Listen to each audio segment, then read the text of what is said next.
नमस्कार, मी पंजाब दक्कन. राज्यात भाग बदलत पूर्व विदर्भ, पश्चिम विदर्भ आणि मराठवाड्यामध्ये पूर्व 6 5 11 जिल्ह्यात पूर्व आणि पश्चिम विदर्भ भाग बदलत पाऊस पडणार आहे. मराठवाड्यात देखील पडणार आहे. सांगायचं झालं तर हा पाऊस बीड जिल्ह्यात देखील आहे, लातूर जिल्ह्यात देखील पडणार आहे, धाराशिव देखील जिल्ह्यात पडणार आहे, परभणी जिल्ह्यात देखील आहे, हिंगोलीकडे देखील आहे, म्हणून हा अंदाज आहे. पण राज्यात सांगायचं झालं तर नांदेड जिल्हा, हिंगोली जिल्हा, वाशिम जिल्हा या ठिकाणी भाग बदलत पाऊस पडणार आहे, म्हणून हा अंदाज लक्षात. म्हणजे 3 जुलैपर्यंत हा पाऊस पडणार आहे, म्हणून हा अंदाज लक्षात येतात. राज्यातल्या सर्व शेतकऱ्याला सांगू इच्छितो की जसे वेगवार बसेल तसे शेतीचे कामं करत राहा. पाऊस दररोजच पडत राहणार आहे, म्हणजे एकदम असा बंद काही होणार नाही, म्हणून सर्व शेतकऱ्यांनी हा अंदाज लक्षात घ्यायचा.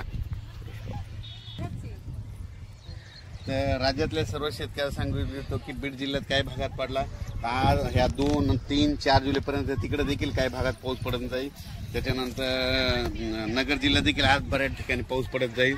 म्हणजे सांगायचं झालं तर पाऊस दररोजच वेगवेगळ्या भागात पडणार आहे, सर्वदूर असं सगळीकडे सारखा पडणार नाही, भाग बदलत पडणार आहे, म्हणून हा अंदाज लक्षात घ्यायचा.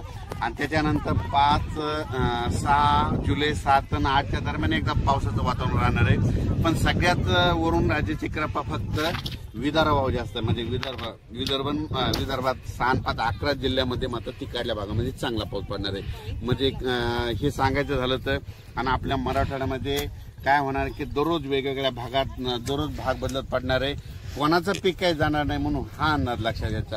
राज्यात मात्र मराठवाड्यातला आणि पूर्व विदर्भ आणि पश्चिम विदर्भ या भागात देखील पाऊस असणारच आहे. म्हणजे 3 4 जुलैपर्यंत दररोज वेगवेगळ्या भागात पाऊस पडणार आहे, एकदम काय बंद होणार नाही.